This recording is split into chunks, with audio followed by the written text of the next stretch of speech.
Hello and good evening. It's time for Blockchain Mastery Podcast. And it's a pleasure being your host once again. It's always great when we have the opportunity to have conversations. And today's conversation is a really interesting one, blockchain governance models. We're going to be examining different governance models in blockchain networks, including on-chain and off-chain governance, and of course the implications for decentralization and of course community participation. That's what it's all about today. It sounds like a mouthful, but trust me, when we get into it, you'll understand why it's so important for us to have this conversation. Now, honestly, as blockchain grows bigger and better all the time, um, it is reshaping. It is reshaping industries. It is one of the most critical discussions that has been around governance. How decisions are made within blockchain networks, who gets to make those decisions, and of course, how power is distributed. Very, very key. Let me just confirm that we're live on Instagram. Let me confirm we're live on Instagram. Okay, I believe we're live on Instagram now. All right, then. Fantastic. One more time. Yeah, okay, confirmed. All right, so the conversation is really one about how decisions are made within blockchain networks, who gets to make these decisions, how power is distributed across participants, and governance is really the backbone of decentralization and, of course, community driven systems. But not all blockchain networks approach it in the same community driven system. And not all blockchain networks approach it the same way. They operate under on chain governance models. Now, these decisions that are being made, they're automated, they're implemented directly on the blockchain, and others use off chain, automated, and implemented directly on the blockchain. So it means that others are using off chain governance, some are using on chain governance, relying more on traditional and often informal methods like discussions, voting, and forums, which is off chain, and of course, on chain, where decisions are automated and implemented directly on the blockchain. So there are a lot of debates around this, a lot of different conversations are happening in that space. And today we're joined by Victoria Adedayo, aka Vickish. Now, she's a blockchain developer with a proven track record of over 4 years in software engineering, and as a dedicated advocate for blockchain tech. She's also an ambassador at Lisk. Lisk is a technical writer at Horus Labs. A technical writer at the Horus Labs, and a Devrel at WomenInDeFi. Now, in addition to her professional roles, Victoria is also passionate about contributing to open source projects, driving innovation and collaboration within the Web3 ecosystem. It's great to have you here, Vickish. Hi, Victoria. How's it going? Thank you so much for having me. That was an introduction. Thank you. You are so welcome. Now, on Blockchain Mastery Podcast, we do what we can to sort of break things down for people so that they understand exactly what this whole new system is about, and essentially to get rid of fear. And fear is one of the reasons why a lot of people have, missed out on different opportunities within the space. But before we dive a little deeper, let's hear from you and talk a little bit about how, your background, how you got into it, how you've engaged with blockchain governance through your work. That's awesome. Thank you so much. So, as she has explained, I'm a blockchain developer for a couple of years now. And I find this topic very important because it just shows the backbone of the blockchain, like the whole essence of why we have the blockchain. Because the blockchain is meant to be decentralized, yes. So we have the governance, which helps for decision making. That's a sort. So when we talk about governance, we talk about decision making. And we can't talk about governance without talking about the organization involved in governance, which are the Decentralized Autonomous Organization, which is also known as the DAO. So when you have the DAO in like the blockchain. So the DAO is just meant to kind of like um, kind of be in charge of decision making. Yeah, so they're in charge of managing the systems of the blockchain and what happens on the blockchain. So people vote on the decisions that have been talked about on the blockchain. So my involvement in DAO, like decentralized organization. So it's just that I find it very amazing because I've been involved in the governance, and it's been an exciting experience because it gives me this sort of let's say ownership. Yeah, so it gives me this sense of ownership, and I have a say on what happens on the blockchain that I'm a part of, because I'm a very active person when it comes to the Web3 ecosystem and stuff like that. So being able to be a part of decision making, be a part of what happens on the blockchain, what decisions are made, when they want to make decision on whether they want to bond the token or they want to, keep the token, and stuff like that.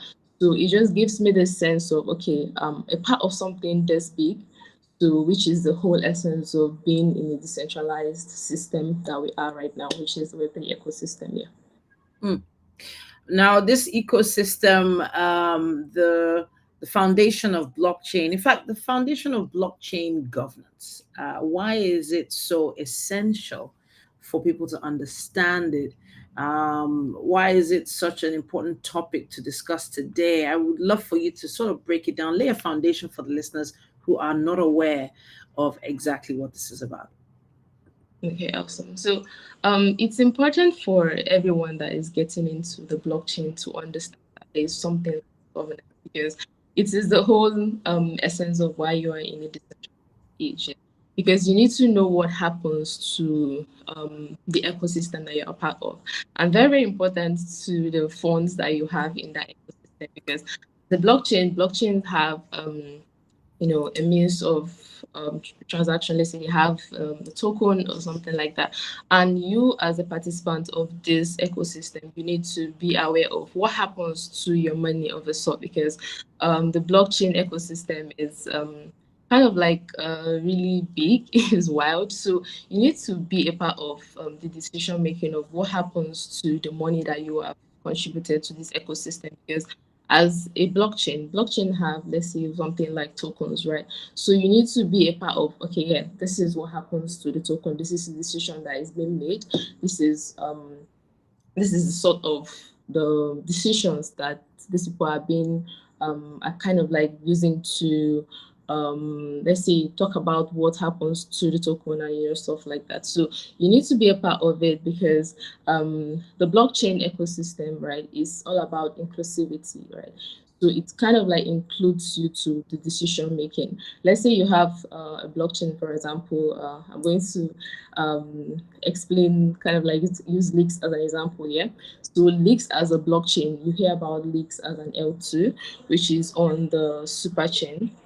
Yeah, so you just hear about Leaks, and being a part of the DAO, which is the governance. Yeah, so you have the right to, like, make let's say decisions on what happens. Yeah, so she's kind of like explaining, putting it on the screen right now.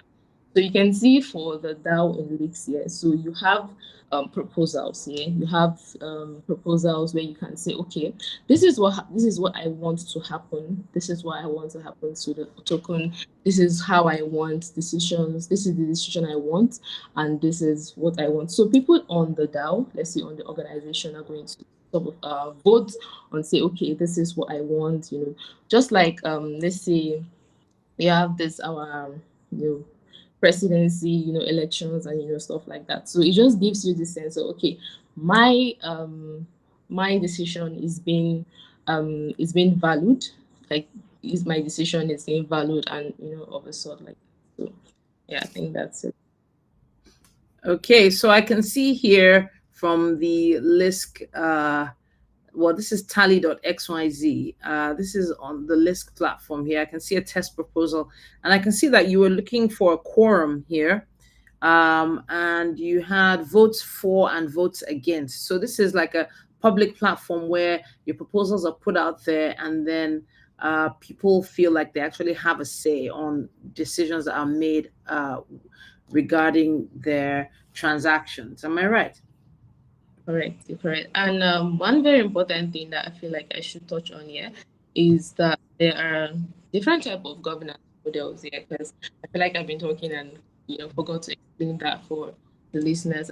So there are different type of governance models. We have centralized, decentralized, and hybrid model. So this is like the same thing as, let's say, on-chain and off-chain governance model. Yeah. So the centralized governance model, like some blockchain use it, but yeah, it's not really, really the best, but it's just kind of like a governance model that is being controlled by a small amount of people. Yeah, those people will be the one making decisions on what happens. So this is kind of like used in private blockchains. Yeah. So private blockchains use this a lot, and we also have a decentralized governance Okay. So in. It's all right. So where not just one person is in charge of decision making. So there's just a lot of parties involved in the voting system and stuff like that. So you as one very very important thing I find exciting about the decentralized governance model is that let's say I am the one that creates my blockchain here. I don't have the sole power to decide what happens on this blockchain, which is awesome, which is amazing, right? So just imagine you create something, you are the creator, but you don't have the full say on what happens on this. It's awesome, it's amazing, because you have a lot of people that share voting powers, because you won't have the full voting power. Voting powers is being distributed, and based on the Ethereum, because we're talking about the Ethereum ecosystem, which is what Lisk is on. So Ethereum, you have for you to be a part of the DAO, you have to stake some tokens, right? And you have, like, let's say the governance token, and let's say some blockchain use, like, excuse me, the normal token, yeah. So you can stake your tokens and be part of the DAO, be part of the decision making that happens on the DAO. So even though the CEOs and the CTOs do not have the right to say, okay, this is what I want, this is what I want. It just depends on the voting power that they have in order to make as decisions. of right now, a lot of people just assume that the owners of these token platforms are the ones solely making these decisions. That's the assumption. It's sort of assumed that they have some kind of veto power. At this point, you're really enlightening me on this, because like right now, I feel like people have a little more of a say. But is it only token holders that are allowed to vote on these things? If, for instance, you're not a token holder, or you're considering of becoming a token holder, do you still have a say on this? That's with the on-chain governance model. Okay, so the way this works is, for you to become a part of the DAO, you need some sort of voting. And for you to end this voting power, you need to stake a token. Yeah, you need to have a certain amount of token and stake. The reason this is because you need to know, okay, um, you are in for this. You are in for this because as humans, when you have something to lose, it's very, very important, right? So for you to be a part of the DAO, you need to stake it. You need to say, okay, I'm staking this. I want to be a part of what happens. Uh, I will make sure that the decision that I am voting for or that I'm proposing does well for this ecosystem. Okay, so I lost you for a few seconds there. The sound went out. I could only see you. But I want us to, move as swiftly forward as possible, because it does feel like when you sort of make it for lack of a better word, a democracy. When you sort of democratize decisions, it also leads to a lot of different challenges. Um, Scalability, for instance, maybe the founders had like a huge plan, a major mindset around how they expect this token or this platform to grow. And just because of the fact that on-chain governance has led to them sort of democratizing decision making, it sort of causes delays, a lot of back and forth. Let's talk a bit about the challenges that are faced by on-chain governance. That's a very exciting and touching topic that a lot of us don't like talking about. Yeah, it can't be looked away. Like, can't look away from it. But yeah, so one of the challenges is that let's say the voting power goes to the wrong person. Yeah, so a huge amount of voting power goes to the wrong person. That's going to cause a lot of problems for the blockchain. And the way blockchains actually stop this or control this, yeah, is by making sure that you need to have a certain amount of the token for you to have a certain amount of voting power that would cause, let's say, a huge amount of decision making. So the way it works is that for the DAO, this is the decentralized autonomous organization, which is the governance here. So they make sure that the people that are in that the people that have the more voting power are the people that want the good for the ecosystem. So you can't say, okay, we're all talking about the DAO and stuff like that. Everybody has the right to propose and vote on decisions. But the most voting power goes to those that, okay, yeah, these are the people that would drive change and have the good of let's say the organization at at hand, because you don't want your rival to come to your DAO and say, okay, and buy a huge amount of the voting power and say, I just want to make this, crush this, and stuff like that. So, to control this, the DAO makes sure that those that have the most amount of voting power are those that have the good of the ecosystem at heart. Let's say the CEO, the CTOs, and stuff like that. And also, the voting power is let's say the 50% of the voting power goes to the blockchain. Yeah, the 50% of the voting power goes to the blockchain, and the other percent is being distributed among, let's say, the people that have the good of the ecosystem in the heart. Let's say the people that are active, and let's say you stake a huge amount of your token, because believe me or not, if you are able to stake a huge amount of your token, that would mean that, wow, you have the good of the ecosystem at heart, and we would want you to have this amount of voting power.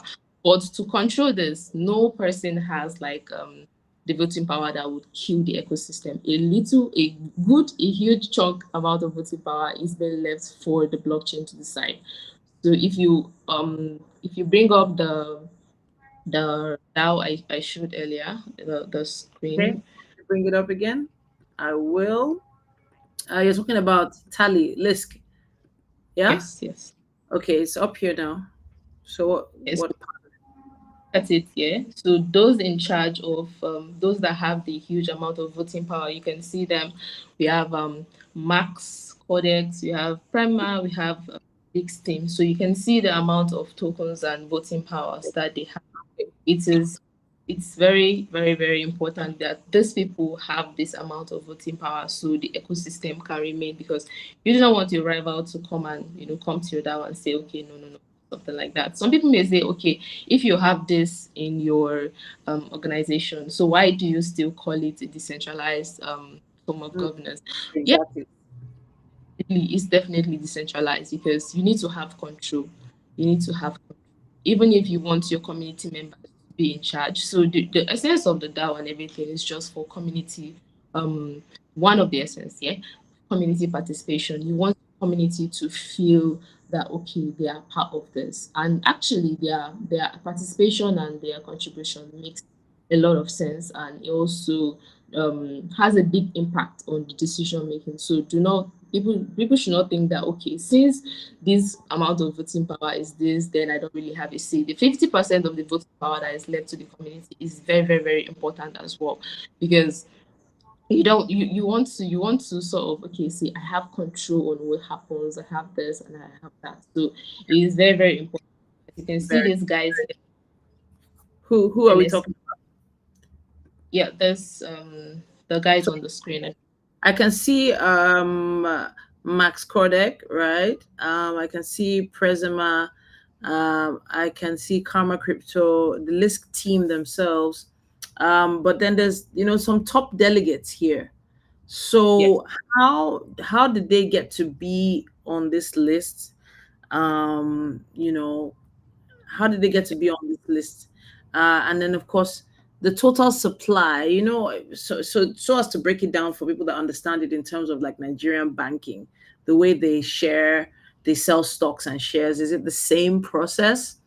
And to reach a quorum, I'm seeing here is 24 million. Wow.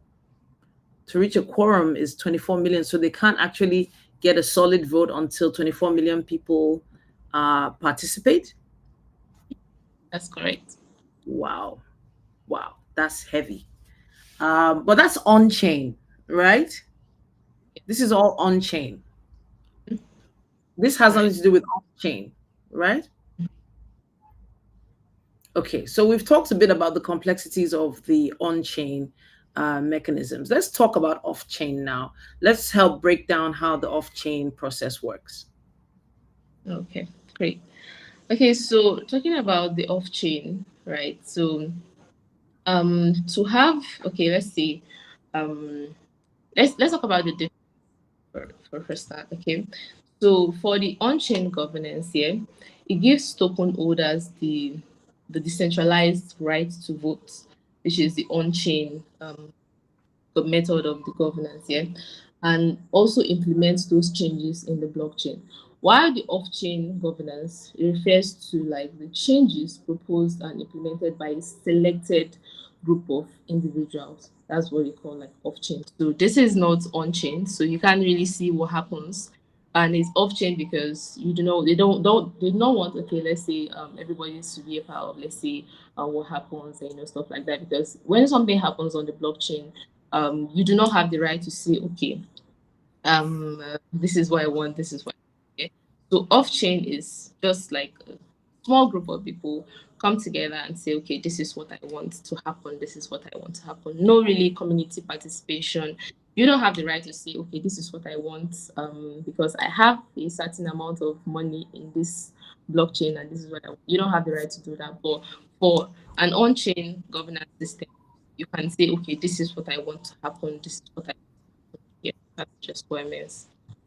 Okay, okay, all right. Now, when it comes to these proposals, what are the most common proposals that you are used to seeing? I feel like some of these decisions feel like very big decisions, but they're not exactly that big. What is the maybe the simplest decision that you would send for a quorum? Okay, good. Okay, so there was one recently on the Lisk blockchain. So that one was about burning 100 million of the LSK token. So it was a DAO proposal. So the proposal was to burn 100 million of the LSK token, and a lot of people have like their what they think about it, if they should burn it, if they should not. It was quite a heated moment for everyone on the DAO, and it was actually quite exciting. But recently, Leaks made a post on their Twitter account that they are going to leave the. Okay, let me just bring it up. So what You they can said is say, right? move the vote to July Okay. 2025. So Okay. that is what the All DAO right. has this. So now I get it. I get it. So I'm thinking about the all the decisions that used to be made when it was on Web 2 in the very beginning, in the first few years of blockchain tech. These were sort of decisions that were made on Telegram groups and WhatsApp groups, between people that were still just trying to figure out the technology and the possibilities. But now it's grown so huge. Like for instance, a decision on this particular blockchain means that it could affect the entire white paper of the entire plan for this particular blockchain, for this particular token or coin eventually that it becomes. And nobody knows the future. Nobody knows exactly where the future of is going to take us to in terms of blockchain tech. The token might not even be as relevant in 2025 as it is today, or it might be more so. So it is a very touchy, delicate thing to discuss. And then the vote that's in 2025, right? Mm, the vote Wow. is in 20. Okay. Interesting. Interesting. The All one. right. All right. So let's talk a bit about okay. So Do you ever see any kind of like hybrid sort of situations where it's both on-chain and off-chain decisions being made? Is that happening at all, or is it either or? Mm, mm. That's a very important one. But yeah, I've actually definitely heard of hybrid approach to the governance, but I've not really dabbled a lot in it. But yeah, my focus is just on the on-chain governance. So I've not the Okay. high. All right. So now I know that most of the activities on blockchain are based on trust, and transparency, that everyone can see everything that's happening at all times and can backtrack and go through the history and sort of anticipate or estimate or hypothesize the future, right? Mm-hmm. Yeah, I'm saying that delicately. Um, but it does. I want you to talk a bit about the importance of transparency in this model and how these two governance models ensure transparency. Okay, great. So for the importance of transparency and why it's very important. So for the DAO, there is a feature for you to delegate your tokens. So let's say I have a certain amount of LSK, which is the native token for the Lisk blockchain. I have a certain amount of LSK and I would not want to be bothered with the decision making on the DAO. I just want to, take my tokens and earn the reward at the end of the day. I don't want to be bothered. But so there are people that actually go that route, and it's very, very much fine. So you can actually delegate your token to a certain someone that is on the DAO that wants to be a part of the decision making process and stuff like that. So when you delegate your token, you can see it on chain, like you can see the transaction, the way it's been. Okay, let's say the person say, you've not delegated this to me, you've not done that, but you can see it, it's transparent. You can see the person's address, you can see the fact that, okay, this is the amount of LSP that you have delegated to this person, this is the amount of token that you have delegated, stuff like that. So it's transparent, you can see it, so nobody can say, okay, you've not done this and you've not done that. And the reason why it's very awesome, like the transparency, is because as you stake, you can see the amounts that you're earning. You can see your amount, your earnings. You can see how your LSK is going higher and higher due to the fact that, okay, you are staking, and even the fact that, okay, yeah, you've delegated your token, you still earn. Yeah, so you can see how your token is going higher, the amounts you earn, stuff like that. Okay. I think we've covered quite a bit today, but I want to wrap it up with what you think the future is going to be like for these governance models, because a lot of people have had conversations around governance of the blockchain being free for all, being put in the hands of irresponsible, immature, risk takers. And I say risk takers because you wouldn't be going all in on something like this if you weren't aware of the risk, or if you were risk averse, but what sort of things do you think you're looking forward to in future improvements, changes? What do you think? Okay, so one very thing I'm looking forward to is the more broader sense of governance. Like everyone, yeah, the fact that, yeah, the governance system that we have in place recently for most blockchains is amazing, but there just needs to be a sort of more inclusivity. Yeah, people need to be more involved in what happens. Like it needs to be okay. Let's say a certain amount of decision a certain decision is being made.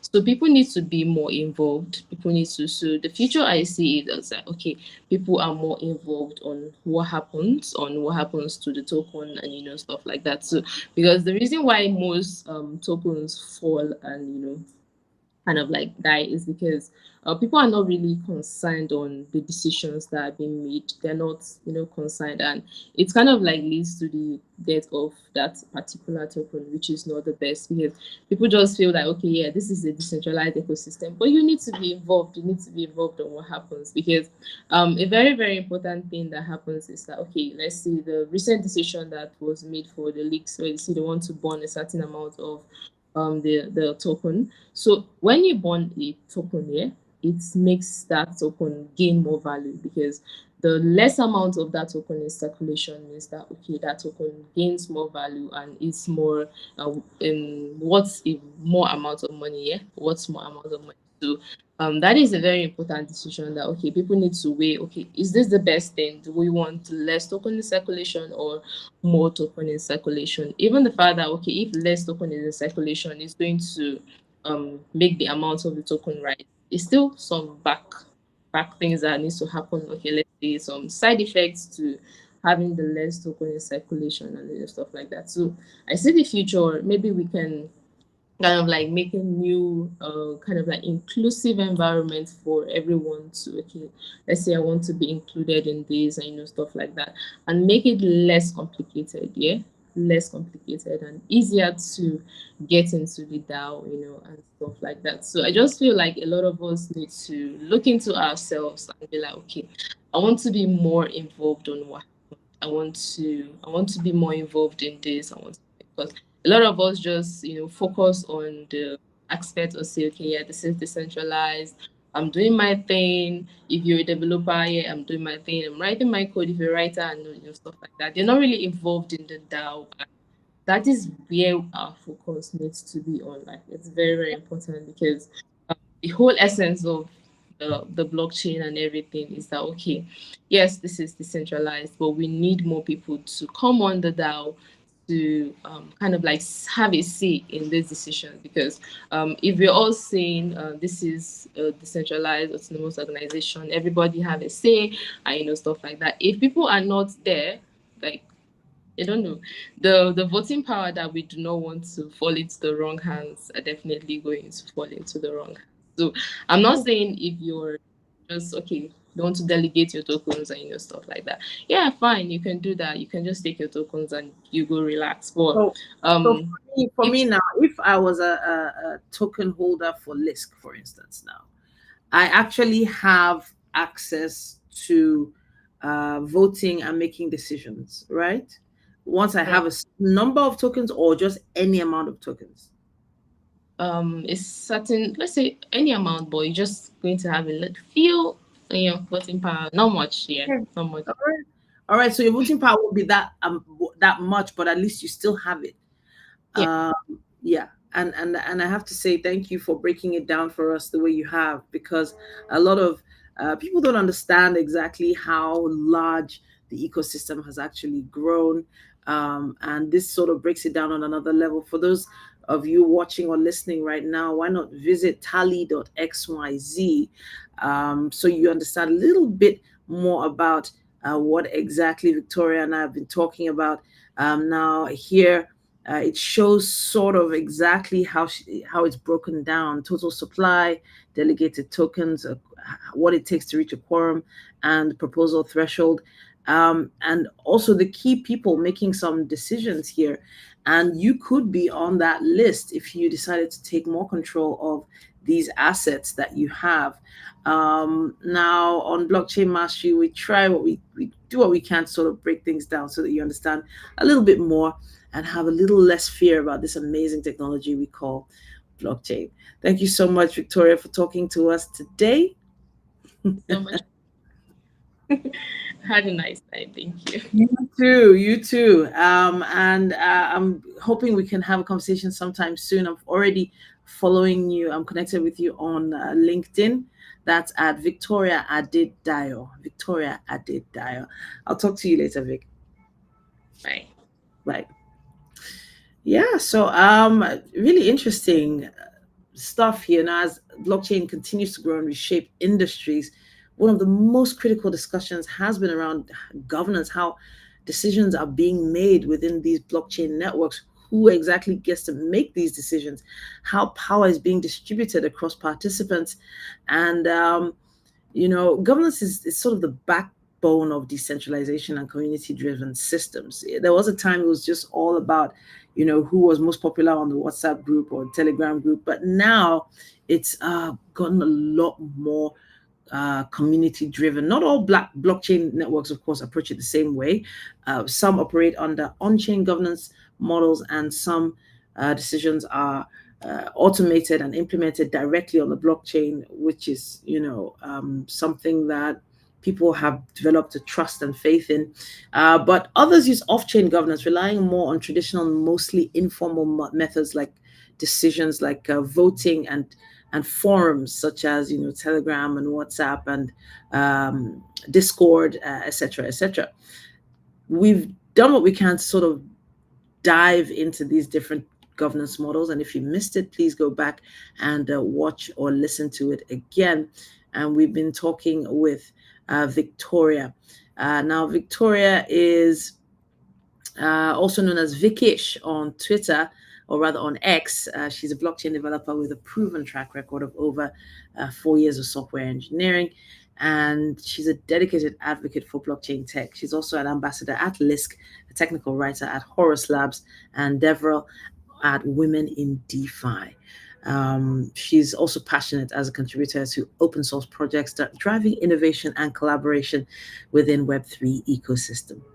All right, my name once again is Titilayo Oyinsa. I wanted to just give you a few stories, what's happening right now in the world of blockchain and crypto. Now, the team behind Friend.tech actually transferred ownership of its smart contracts to a burn address. Meanwhile, Telegram founder Pavel Durov announced technical changes to the messaging app a day after breaking his silence for the first time after being arrested. And Ripple co-founder Chris Larsen and 87 other executives endorsed Kamala Harris for president. Interesting stuff, huh? Okay, so the team behind Friend.tech has transferred the admin and ownership of the crypto social platform smart contracts to a null address, permanently denying anyone any control over them. Now, the September 8th transfer was made to prevent any changes to their fees or functionality in the future. And that's what they said on X. Now, a null address, or let's say a burn address, is usually aimed at the intentional destruction of tokens. Anything sent to it becomes irrevocably lost. There is no way to recover or reuse these tokens sent to that address. Now, the platform's token Friend dropped by nearly 26% in the last 24 hours to $0.067 after that transfer.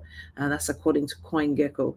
And the token has plummeted since it was first launched in May, and it saw a $233.6 million market cap within the first 4 days. That's now fallen to 6.3 million. That's huge. That's 233.6 million to 6.3 million. That's almost tragic.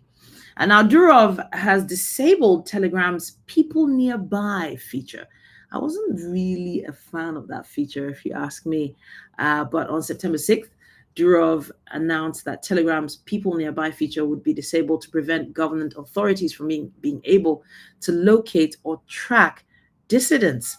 Now, the People Nearby feature is going to be replaced by a Businesses Nearby option, which could help identify amenities. And let me quote it here. It says, "This year, we're committed to turning moderation on Telegram from an area of criticism to one of praise."